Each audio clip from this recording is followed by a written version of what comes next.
Glória a Deus. Glorificado seja o nome do Pai, do Filho e do Espírito Santo. Paz de Cristo para todos. Quem está feliz de estar na casa de Deus, dá uma glória para Jesus. Que bom que estamos juntos aqui mais uma vez para compartilharmos a palavra de Deus nessa noite. Grato a Deus pela vida do meu pastor Silas Malafaia, que nos dá essa oportunidade. Pastor Silas, filho, obrigado pela convocação. Estou aqui. Deus abençoe a todos os pastores, todos os irmãos. Uma alegria poder compartilhar a palavra de Deus com vocês. Abra comigo sua Bíblia, a palavra de Deus, Evangelho segundo Mateus, capítulo de número 14. Um texto que eu gosto muito, que me identifico muito com ele.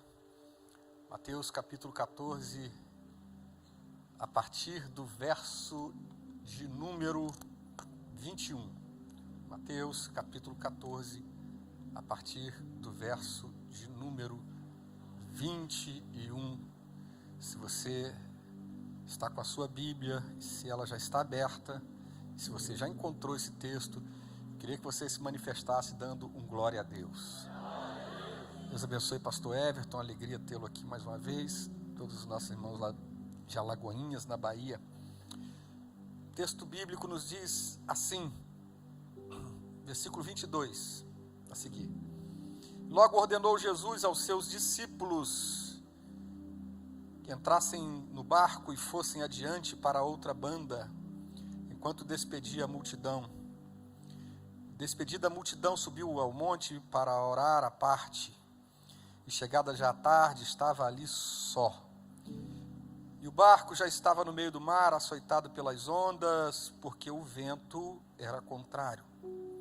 Mas à quarta vigília da noite, dirigiu-se Jesus para eles, caminhando por cima do mar. E os discípulos, vendo-o caminhar por sobre o mar, assustaram-se, dizendo: é um fantasma, e gritaram com medo. Jesus, porém, lhes falou logo, dizendo: tende bom ânimo, sou eu, não temais. E respondeu-lhe Pedro e disse: Senhor, se és tu, manda-me ir ter contigo por cima das águas. E ele disse: vem. E Pedro, descendo do barco, andou por sobre as águas para ir ter com Jesus. Mas sentindo o vento forte, teve medo e começou a ir para o fundo. E clamou, dizendo: Senhor, salva-me. E logo Jesus, estendendo a mão, segurou-o e disse-lhe: homem de pouca fé, por que duvidaste? E quando subiram para o barco, acalmou o vento. Então aproximaram-se os que estavam no barco e adoraram-no, dizendo: és verdadeiramente o Filho de Deus. E tendo passado para outra banda, chegaram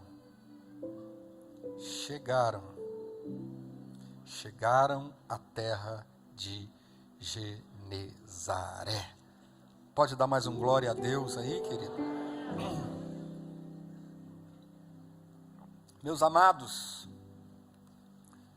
o tema desta mensagem é lições da tempestade. Todos nós já ouvimos muitas mensagens sobre esse texto e certamente já extraímos muitas lições daqui.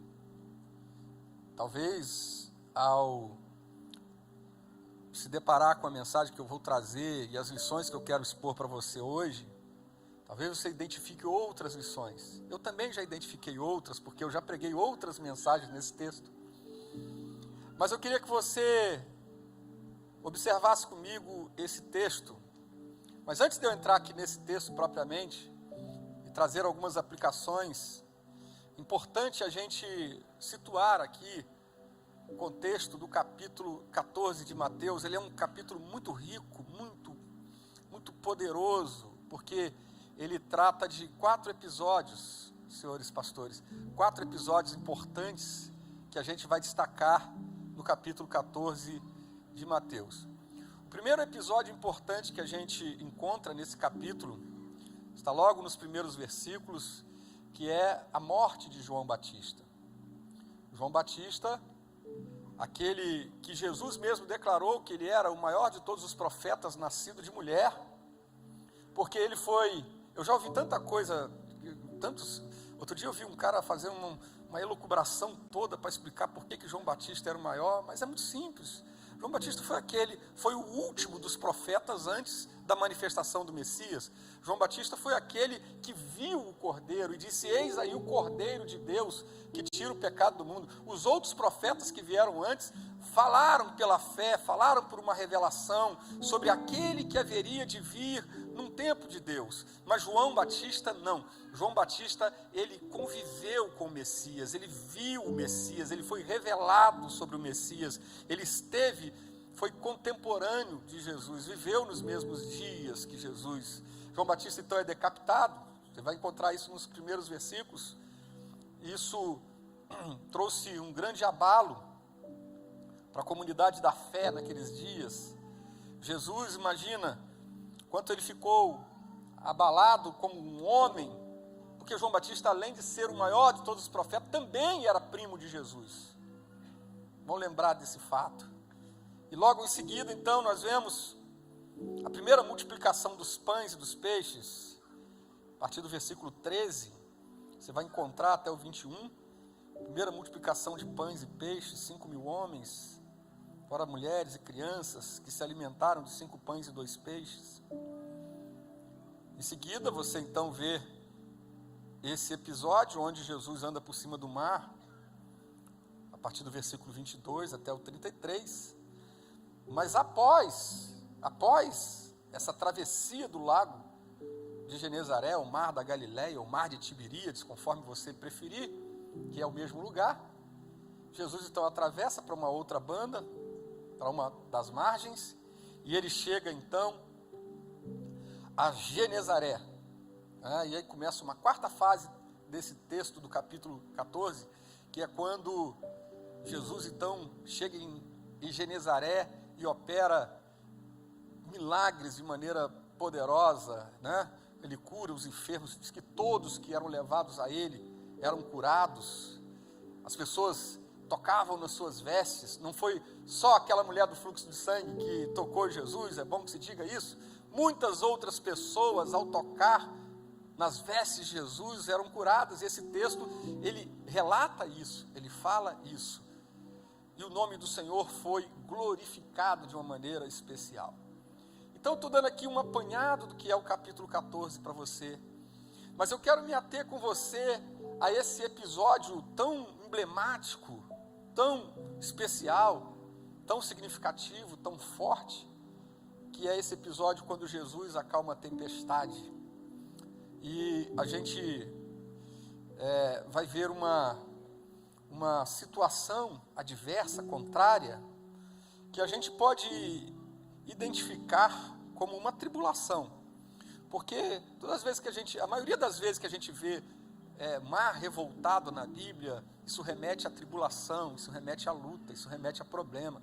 Então, mar revoltado, tempestade, quando você encontra alguém e diz: como é que você está? Ele diz: eu estou numa tempestade tremenda. Ele está passando uma luta, Meu irmão, meu barco está quase afundando, meu barco não está aguentando, Ele está passando uma prova que ele não está suportando.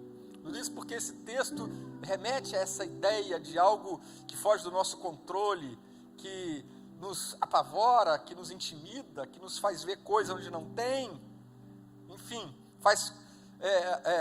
nos faz quebrar um pouco o nosso discernimento, porque os discípulos, no meio da tempestade, acharam que Jesus era um fantasma. Ele diz: não tenham medo, sou eu. Os discípulos têm medo, os discípulos remam uma noite inteira, enfim, tem uma série de coisas acontecendo, mas a coisa mais importante é que eles chegam ao lugar que tem que chegar, E o mais importante na vida não são as tribulações que aparecem aqui ou acolá na nossa vida.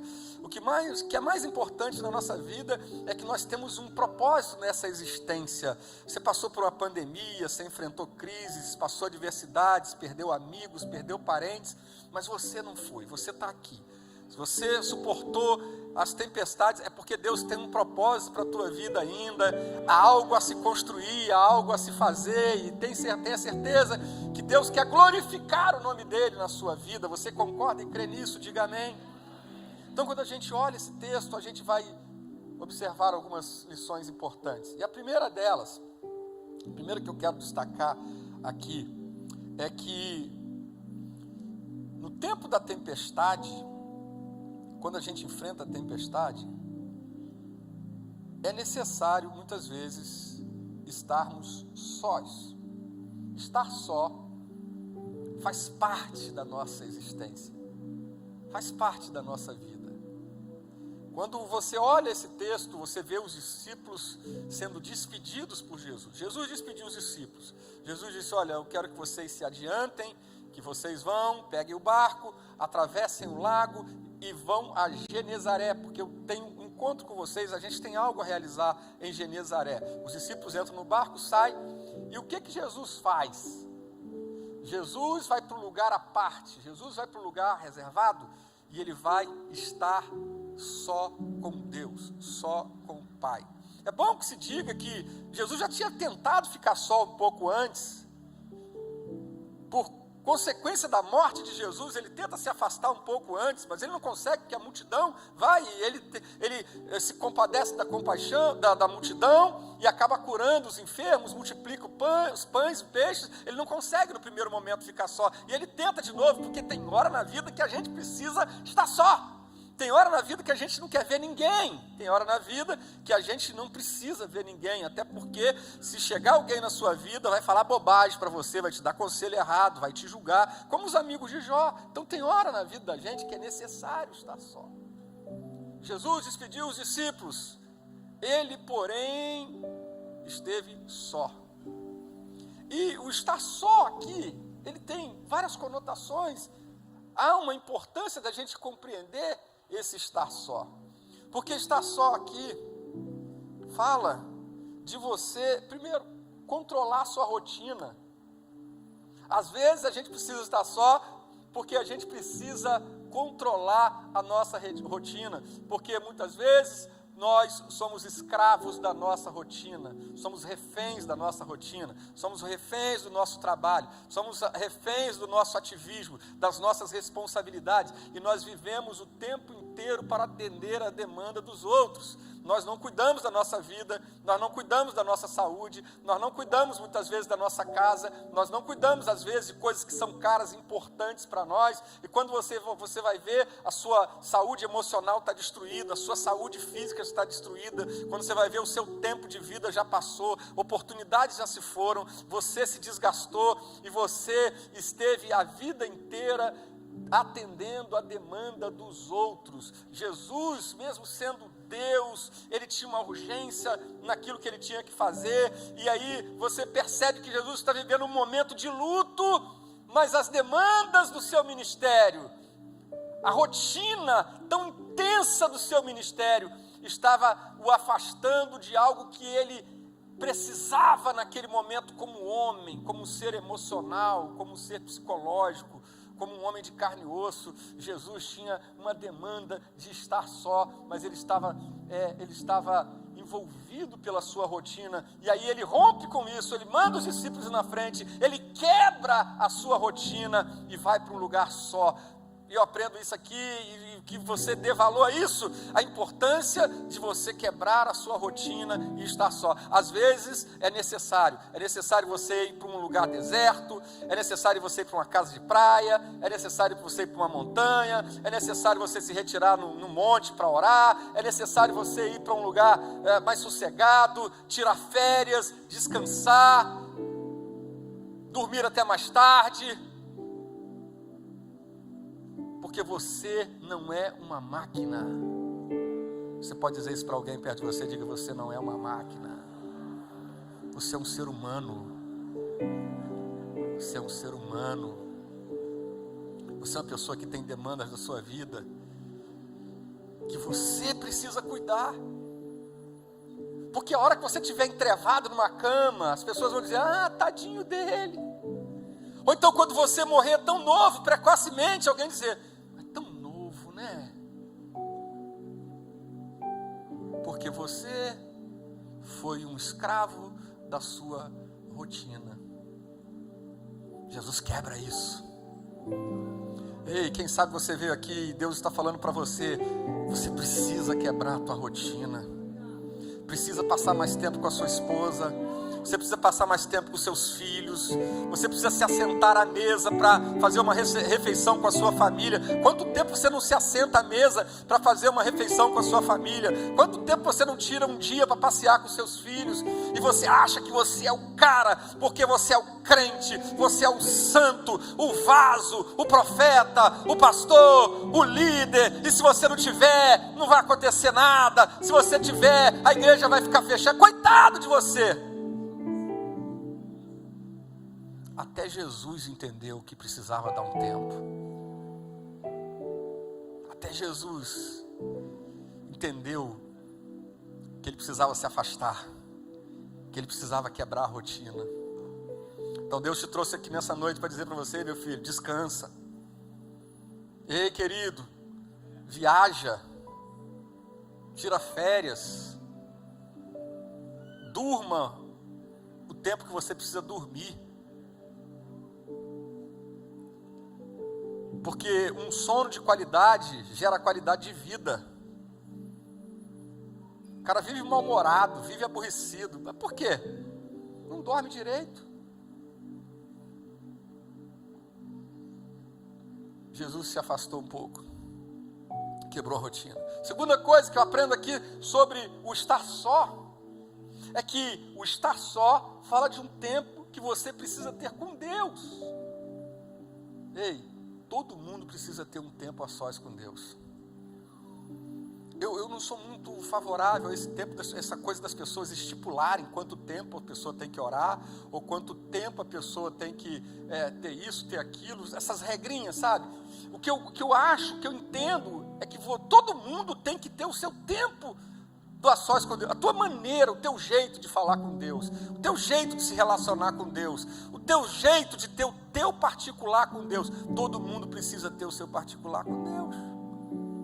Jesus chegou um momento que ele ficou só, e diz o texto que ficou apartado, ele ficou só para orar, para falar com Deus, falar com o Pai, revelar o seu coração, expor.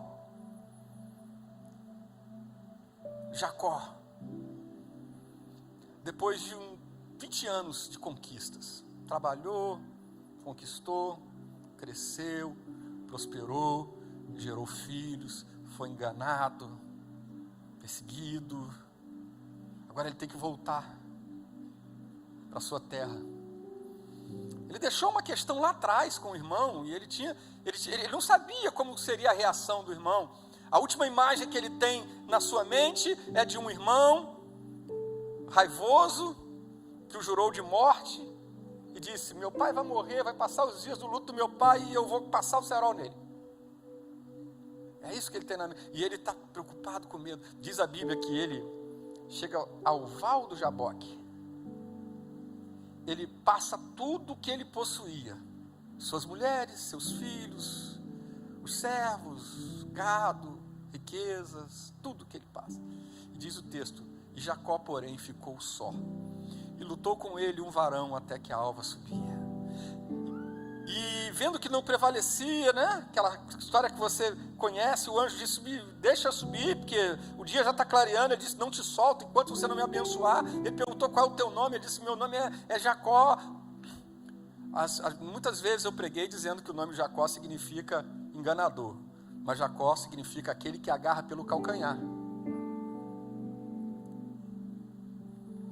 É o cara que está sempre correndo atrás, né? Está sempre ali, guerreando, lutando.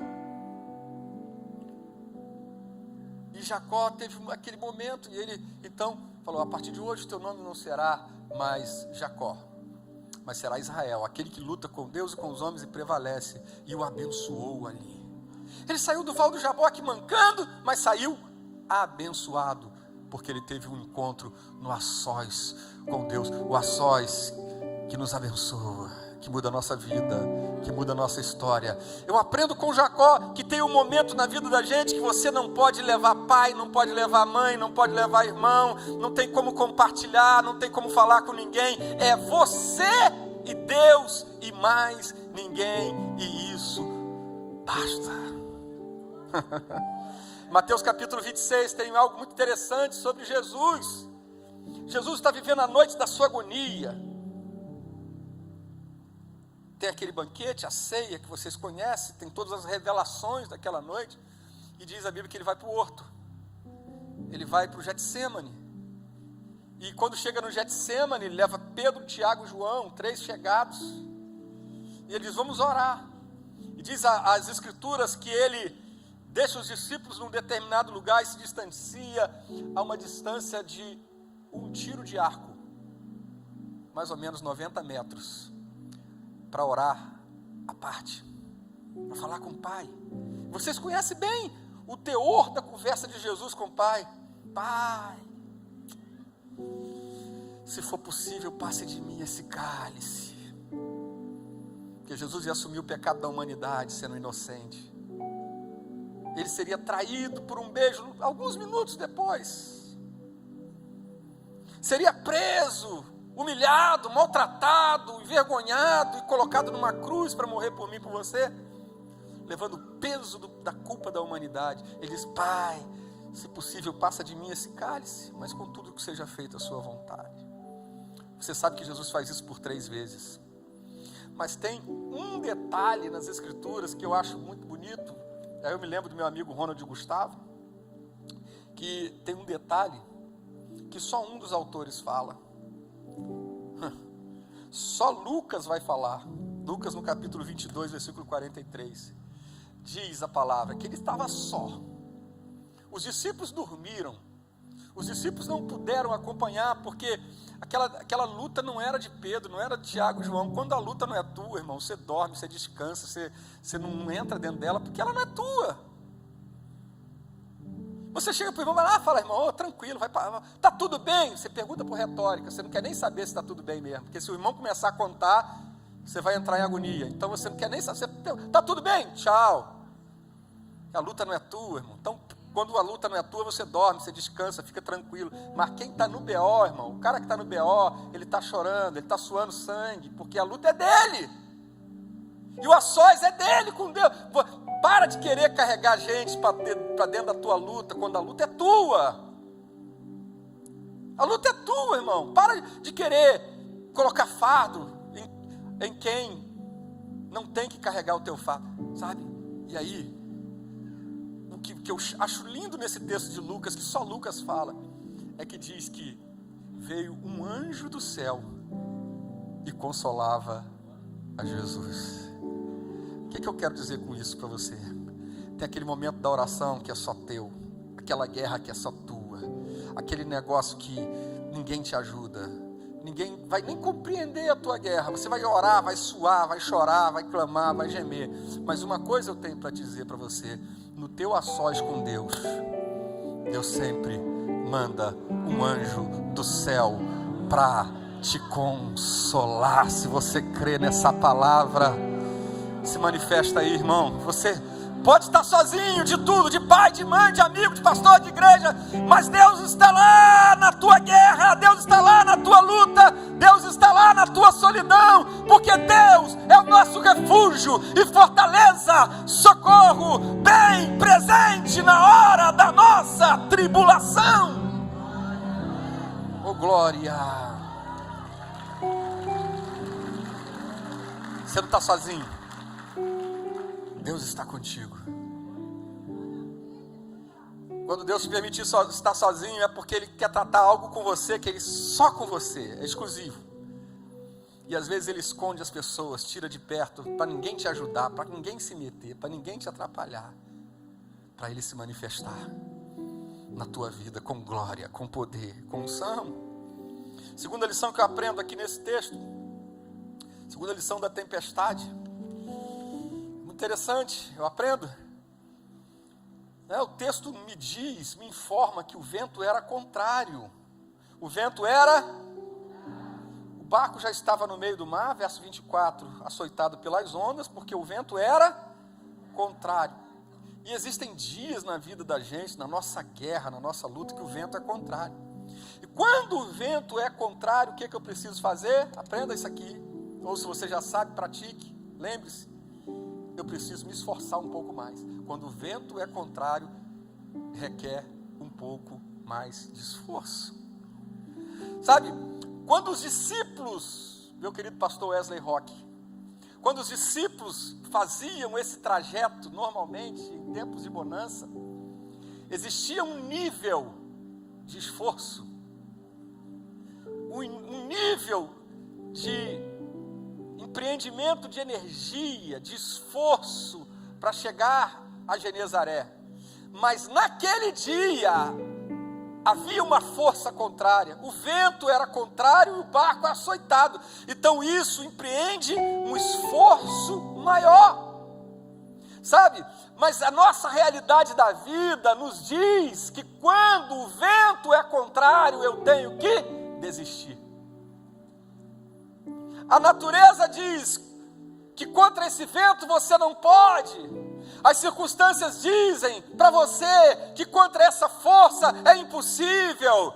As circunstâncias dizem que não tem jeito, porque esse vento é maior do que você, essa tempestade é maior do que você está lutando contra algo muito grande.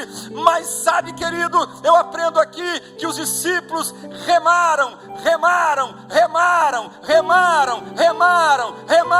a noite inteira, não pararam de remar, eles se esforçaram mais do que nunca. Eu vim dizer para você que está achando que está difícil, porque o vento está soprando, as forças são contrárias, a luta é muito grande, o problema é maior do que você. Deus está dizendo para você: se esforce um pouco mais, empreenda um pouco mais de energia, suporte um pouco mais. Eu vim aqui declarar para você: você vai ter que se esforçar, é verdade, vai ter que remar um pouco mais, é verdade, vai ter que empreender mais energia, é verdade, mas esse barco não vai afundar, e esse mar não vai te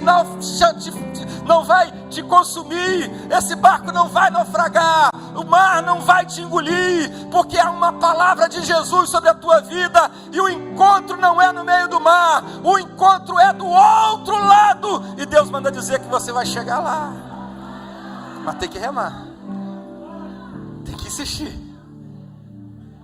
você não pode desistir. Eu vim dizer para você nessa noite que você está proibido de desistir. Será que você pode dizer para alguém: você está proibido de desistir? Não desista. Quando tudo diz que não, é hora de você se esforçar um pouco mais, remar um pouco mais. Por que os discípulos tinham que remar um pouco mais? Simples, dois motivos. Primeiro, para não perder o barco.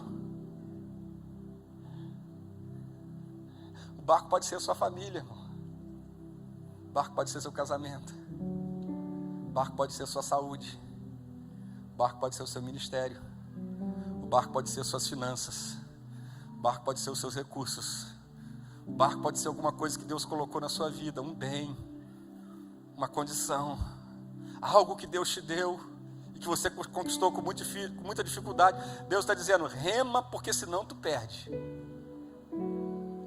Rema para salvar esse casamento, rema para salvar esse filho, rema para melhorar a saúde, rema para produzir mais, rema para ser mais feliz, rema para ver o sonho realizar, rema para ver acontecer, rema para salvar o que precisa salvar.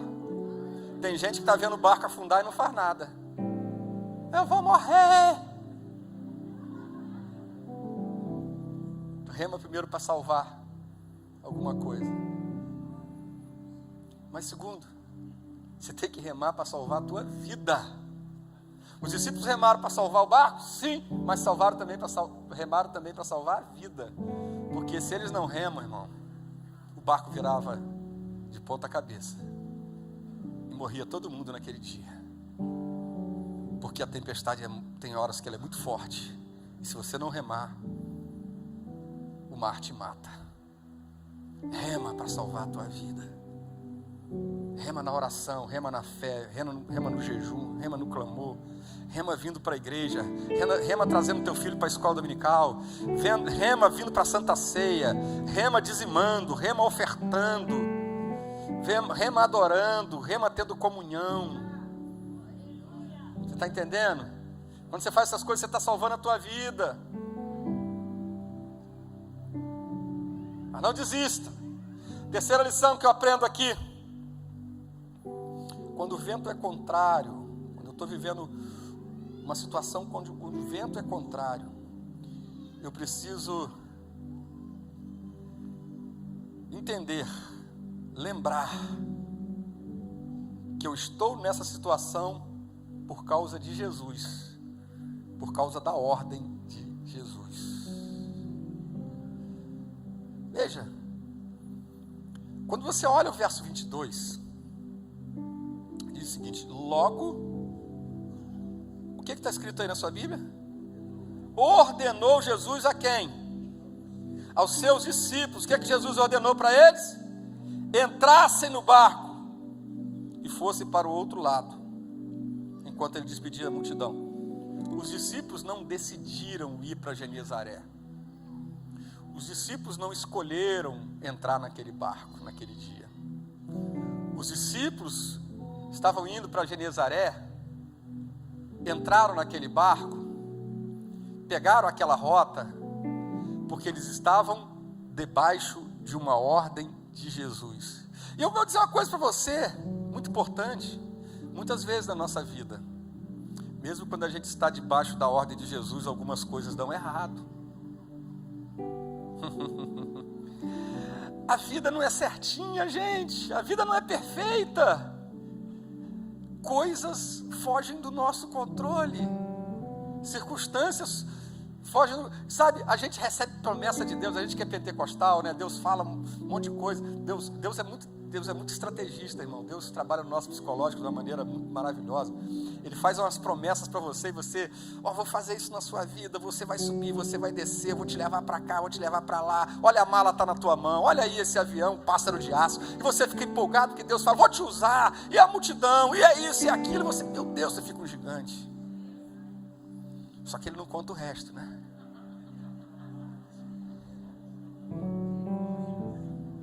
Sabe por quê? Porque o resto ele já falou na Bíblia, irmão. É que a gente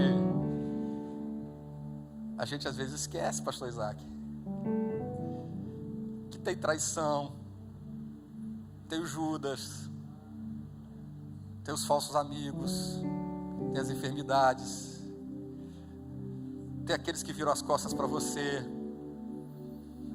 tem dia que falta coisas, tem dias que você não tem tudo, tem dias que você se decepciona, tem dia que a porta está fechada, tem dia que você ora e Deus não responde, tem dia que você fala com Deus, Deus fica em silêncio, tem dia que você não sabe o que fazer, tem dia que você se sente só, tem dias que você se sente rejeitado, tem dias que você chora sozinho. Na hora da profecia ele não fala tudo não, irmão. Ele só faz a promessa e diz onde você vai chegar. Ele não diz como você vai chegar. Nem sempre. Às vezes ele fala algumas coisas. Ele chega para Saulo e fala assim, você vai saber o quanto você vai padecer pelo meu nome. Mas não é toda hora que ele fala isso não. Mas ele falou, você é um vaso escolhido, Saulo. Ele motivou Saulo. Isso faz parte da estratégia de vida. Mas aí quando isso acontece na vida da gente, né? Quando vem a tempestade, meu Deus, cadê o Senhor? Porque eu vou morrer nesse barco, eu vou morrer nesse mar. Está tudo escuro, tempestade. Já estou vendo até fantasma. Irmão, quando você está na prova, você tem medo. Você pode ser o crente mais crentão, anda com Jesus todo dia, é discípulo de Jesus, vê milagre todo dia, mas tu é ser humano, você tem medo. Você enfrenta a prova, você vê fantasma onde é Jesus. O medo, a luta, a dificuldade faz você perder o discernimento. E você acaba esquecendo que você está naquela jornada, naquela missão, porque Jesus te colocou naquele negócio. Você não entrou ali porque pediu para entrar, foi Jesus que te colocou lá. Então eu vim aqui hoje como um profeta de Deus, como tantos que temos aqui nessa noite, para dizer para você, querido, lembre-se. Você não entrou nesse barco porque você que escolheu entrar. Você não entrou nesse barco porque você pediu para entrar. Você não entrou nesse barco porque você é um cara entrão e falou, vou entrar nesse barco na marra e eu vou remar e eu vou... Não, querido. E logo ordenou Jesus aos seus discípulos que entrassem no barco e fossem para o outro lado. Você está nesse negócio porque Jesus te chamou. Você está nessa caminhada porque Ele te escolheu. Você está debaixo de uma ordem de Jesus.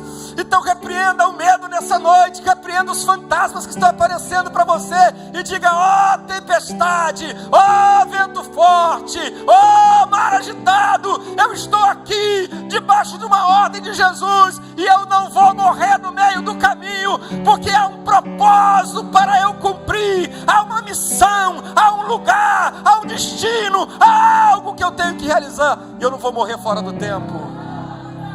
Orabacanda, Oramanarachúria. Eu vim dizer aqui para você, fique tranquilo, você não vai morrer fora do tempo. Há uma missão de Deus para a tua vida, há um propósito para você cumprir, e esse mar não vai te afogar, esse teu barco não vai afundar, porque Jesus prometeu que vai se encontrar com você e vai te fazer chegar ao lugar do destino.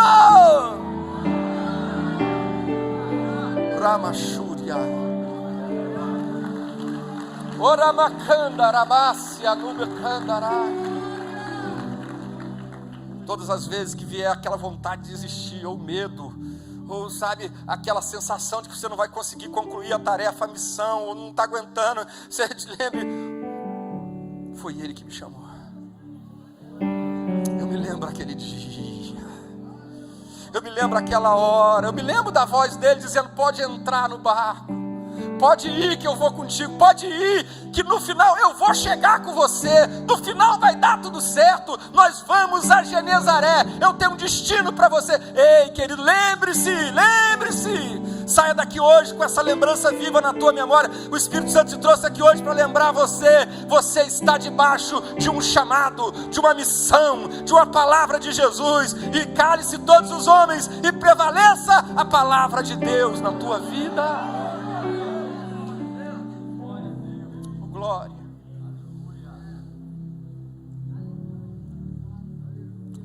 Eu sinto Deus aqui.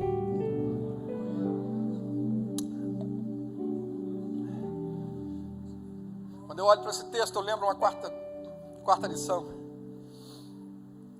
Quarta lição que eu aprendo aqui. Versículo 25. Quando o vento é contrário, tenha isso em mente,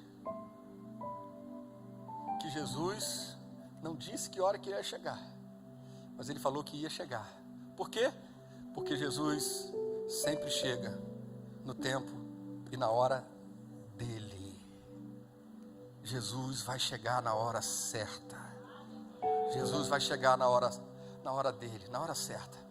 E eu queria que você dissesse pelo menos para umas 3 pessoas, se você puder, só para uma didática mesmo. Diga para ele aí, diga, olha, Jesus vai chegar na hora certa na tua vida.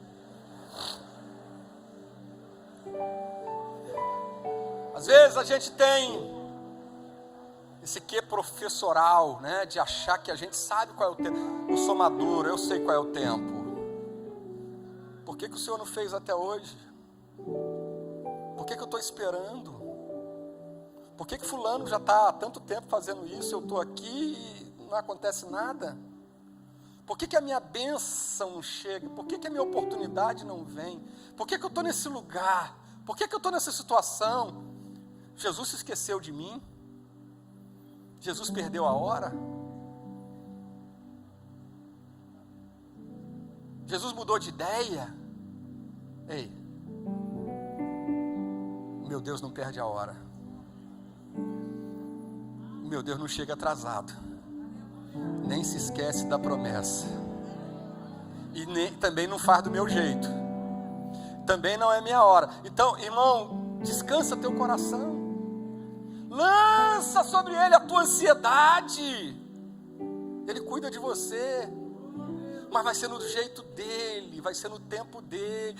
Ah, pastor, mas a moeda aqui é tiro, é bala.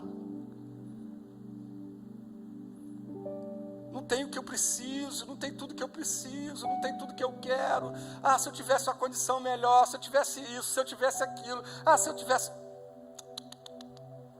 Deus sabe quem é você. Ele sabe onde você está. Ele conhece a sua estrutura. E Ele tem um tempo para a tua vida. Um tempo. Não precipite as coisas. Não force portas. Não passe em cima de ninguém. Não puxe o tapete de ninguém. Não atropele as coisas. Não fique pensando que você tem méritos próprios, e porque eu tenho méritos, eu tenho que estar nesse lugar, eu tenho que conseguir isso, eu tenho que fazer. Tem não. Tem que ser no jeito dele. Tem que ser do jeito dele. Tem que ser na hora dele. Os discípulos remaram a noite inteira, irmão. Primeira vigília, nada de Jesus. Vento contrário. No meio, o máximo que eles chegaram foi até o meio. Vento contrário. Primeira vigília, nada. Segunda vigília, nada. Terceira vigília, nada. Estavam remando tanto, gente, que eles não estavam nem pensando mais em Jesus, só estavam pensando em sobreviver. Imagino eu. Mas o texto me diz, me informa, que a quarta vigília da noite, na contagem da noite dos judeus, entre 3 e 6 da manhã, na alta madrugada, na noite mais profunda, quando os discípulos estavam exaustos, lá vem Ele, o Mestre, o Criador, o Senhor, o sustentador de todas as coisas, o Deus que domina a natureza, o Deus que até o vento e o mar lhe obedecem. É Ele que está vindo. Mas Ele não está vindo de uma forma qualquer não, Ele está vindo andando por sobre as águas, Ele não está vindo de bote, Ele não está vindo de prancha, Ele está vindo andando sobre as águas, porque Ele é Deus. Ele vem do jeito que Ele quiser, e vem da hora que Ele quiser, Ele vem do jeito do tempo dEle, no tempo de Deus. Jesus chegou na última vigília da noite para dizer: eu não falei que eu ia chegar, eu prometi. Porque tudo que Ele fala, Ele promete, porque Ele não é homem para mentir, não é filho do homem para se arrepender.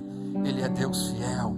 Se Ele falou que vai chegar, vai chegar. Aguarde o tempo de Deus. A tua vitória está chegando, a tua resposta está chegando, o teu milagre está vindo.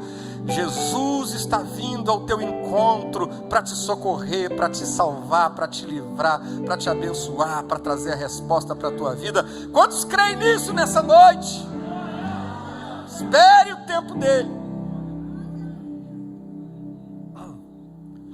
Terminando, irmão, já. Quinta lição. Quando o vento é contrário, quando a gente está vivendo essa situação do vento contrário, adversidade na vida, o que a gente precisa saber? Que é possível estar em cima, quando o natural é estar embaixo. Versículo 28, versículo 28, versículo 27, Jesus disse: tem bom ânimo, não temas, sou eu. Eles estavam pensando que Jesus era um fantasma, estavam com medo. Jesus disse: não tenha medo, sou eu. Verso 28, o ousado Pedro, disse: Senhor, se és tu mesmo, estava numa noite escura, irmão, não tinha luz, não tinha nada. Se és tu mesmo, manda-me ir ter contigo por cima das águas. Se Jesus fosse carioca, ele ia dizer o quê? Já é, demorou, fechou, vem comigo. Vem, Pedro. O texto me diz que Pedro saiu do barco e andou por sobre as águas. O mesmo Pedro que estava com medo dentro do barco. Pedro estava com medo dentro do barco. Pedro estava vendo fantasma dentro do barco. Mas, gente, olha o poder da voz de Jesus. Olha o poder da presença. O mesmo cara que está morrendo, que está com medo, ele ouve uma palavra de comando de Jesus. Vem. Ele, opa, se Jesus mandou, eu vou. Se Jesus falou, é garantido. Eu vou. Até agora tudo dizia que eu ia afundar. Se eu parasse de remar, eu ia morrer. Por quê? Lei da gravidade, irmão. As leis da natureza diziam que você não tem como. Peso na água, afunda. O natural era Pedro estar no fundo. Mas quando Jesus vem, ele manifesta o sobrenatural. E quando você entra na dimensão do sobrenatural, o natural perde a relevância, porque o sobrenatural começa a comandar.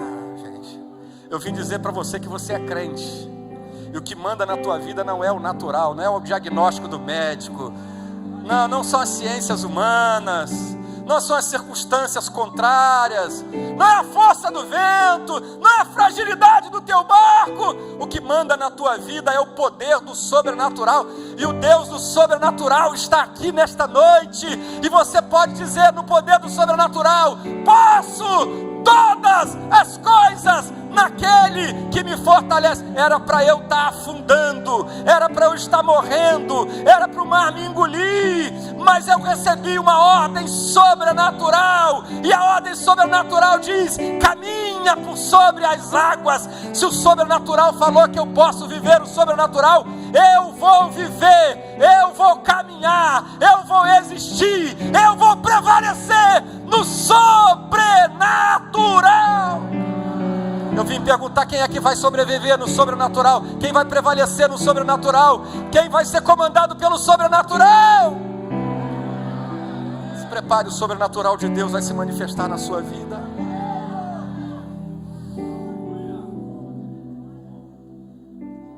Mas não era para ele estar embaixo, não era para ele ter falido.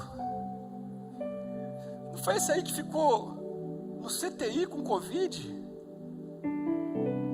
com não sei quantos % de saturação no oxigênio?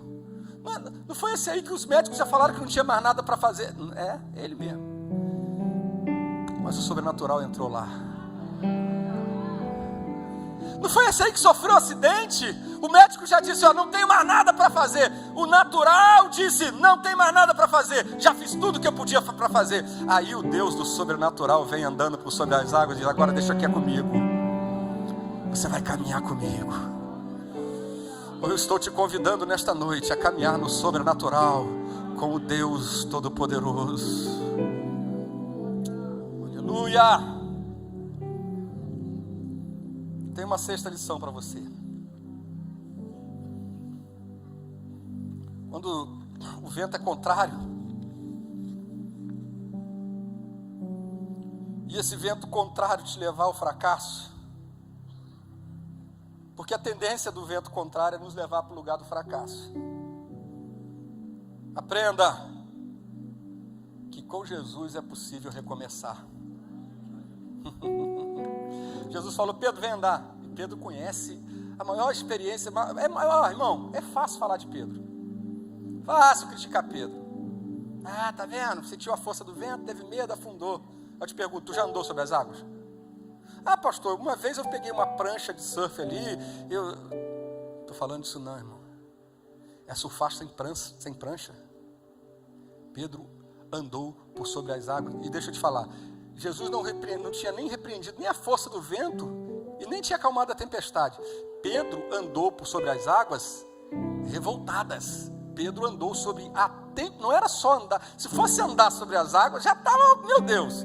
Mas ele andou na tempestade, gente. Então por que tu está falando de Pedro? Por que você critica o Pedro? Pedro era igual a mim e você, irmão. Se a gente vacilar, tirar o olho de Jesus, vai todo mundo para o fundo. Foca em Jesus. Por isso que o autor aos Hebreus diz, olhando para Jesus, autor e consumador da nossa fé. Pedro sente a força do vento, e o texto diz que ele começou a afundar. Ele começou a, porque tirou o olhar de, sentiu a força do, quando a gente tira o olhar de Jesus, a gente sente a pressão, sente a força do vento, e não tem outro lugar, você vai para o fundo, sem tempestade tu já vai para o fundo, imagina com tempestade, você não dá conta nem do natural, imagina a força extraordinária dessa. E aí diz o texto que Pedro gritou, Senhor, salva-me!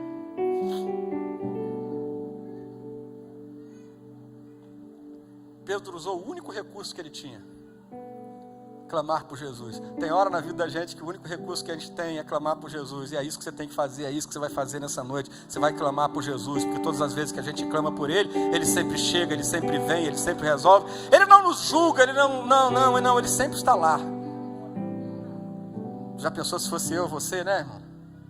Ah, Pedro está afundando, miserável, incrédulo, está aqui meu pé aqui, ó, morre, miserável, incrédulo, ninguém mandou, tu é abusado, tu saiu porque tu quis, tá todo mundo dentro do barco lá, tu quis tirar onda, né, dar uma de melhor do que os outros, né, aí é o Pedro exibido, tem gente que é assim, né, quando ele vê o outro indo pro buraco, ele, em vez de estender a mão, ele dá o pé para empurrar, para o cara morrer logo. Sabia, tá vendo? Sabia que ia morrer, sabia que ia afundar.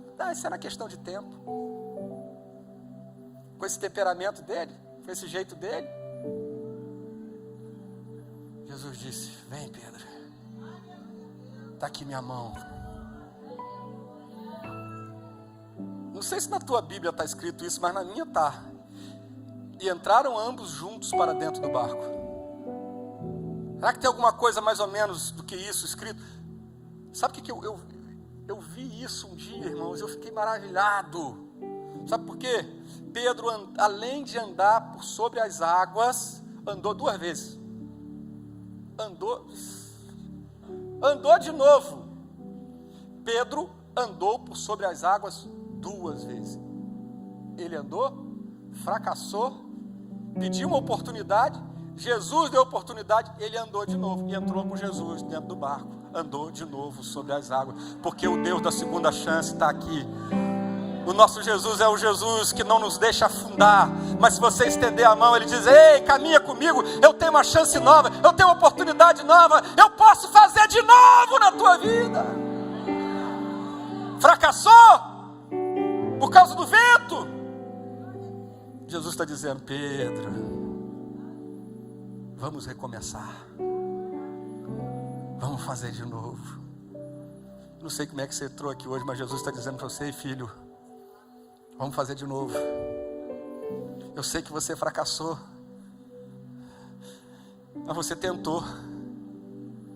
Eu sei que você fracassou, mas você saiu de dentro do barco. Eu sei que você falhou, mas você andou por sobre as águas. Eu sei que você olhou para o vento, sentiu a força, teve medo, mas você fez o que nenhum outro fez. Os outros ficaram no conforto. Conforto entre aspas, conforto do medo, né? Eu não gosto muito dessa zona de conforto, não é zona, eu gosto mais de zona de acomodação. Acomodação é diferente de conforto. O cara está não, esse irmão aí está nessa prova porque ele está na zona de conforto. Quem está na prova em zona de conforto? Está na zona de acomodação, porque ele não tem coragem de fazer alguma coisa para mudar aquilo ali. Então não é zona de conforto, é zona de acomodação. Ele está acomodado. Já viu aquela história do cara que tem um problema na coluna e ele aprende a andar encurvado porque não dói mais? Então ele fica acomodado. E ele não vai no ortopedista, ele não faz né? Harrison, ele não faz um tratamento, ele não procura um médico, ele não bota uns pinos na coluna, ele fica ali. Mas se ele se esforçasse um pouco, ele poderia saber que tem um cirurgião top que ia mexer na coluna dele, ia botar 7 pinos e ele ia ficar direitinho de novo. Mas o cara se acomoda. Oh dia, oh céus, oh... Os discípulos estão na zona de acomodação. Mas Pedro ousou sair do barco. E experimentou. Fracassou. Mas viveu de novo o sobrenatural. Porque não é sobre o seu fracasso.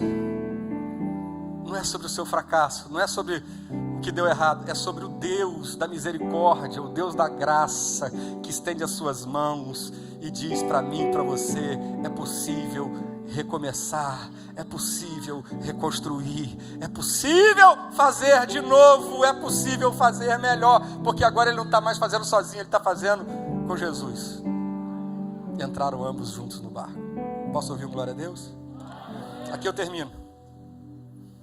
Qual é a lição? Se Jesus está com você, irmão, no meio dessa tempestade, desse vento contrário, nada, eu disse nada, e ninguém, diga comigo, ninguém, nada nem ninguém vai te impedir de chegar ao lugar que Deus preparou. Nem a tempestade, nem o vento contrário, nem força maligna, nem palavra de maldição, ninguém vai chegar, porque o texto me informa que depois que eles entraram no barco, Jesus acalmou aquela tempestade e eles chegaram a Genezaré.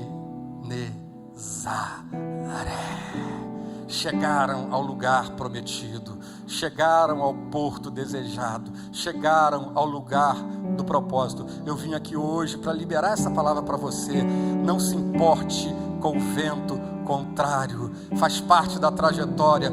Foque no propósito, foque no propósito. O propósito é Genezaré, o propósito é o porto seguro. Você está debaixo de uma missão, debaixo de um projeto, debaixo de uma palavra. E quando Deus dá uma palavra sobre a nossa vida, não haverá impedimento algum que vá prevalecer ao que Deus falou sobre a sua vida. Se Deus falou, seja todo homem mentiroso e Deus verdadeiro. Porventura, diria ele, não faria, ou falaria e não confirmaria. Eu concluo essa palavra dizendo para você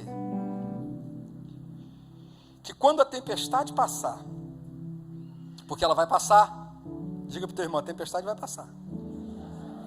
Ela vai passar, e quando ela passar, reconheça que foi Deus. Saiba glorificar a Deus, porque pelos méritos dos discípulos eles teriam afundado. Mas quando você chega no verso 33 em diante, você vai ver algo poderoso, maravilhoso. A Bíblia diz que todos adoravam a Ele, reconhecendo que Ele é o Filho de Deus. Eles passaram a outra banda, chegaram a Genezaré, e as pessoas foram curadas. Todos que eram levados a Ele eram curados, e eles tocavam nas suas vestes, eram curados, eram transformados, eram libertos. Por quê? Porque eles sabiam que era Ele, era o poder dEle.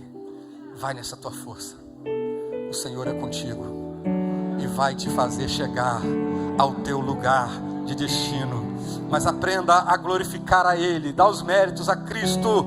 Glorificado seja o nome do Deus poderoso. Você pode glorificar e aplaudir o nome dEle nessa noite. Que Deus te abençoe. E eu quero declarar que essa tempestade vai passar, porque tudo passa, mas você vai prevalecer fazendo a vontade de Deus. Deus te abençoe em nome de Jesus.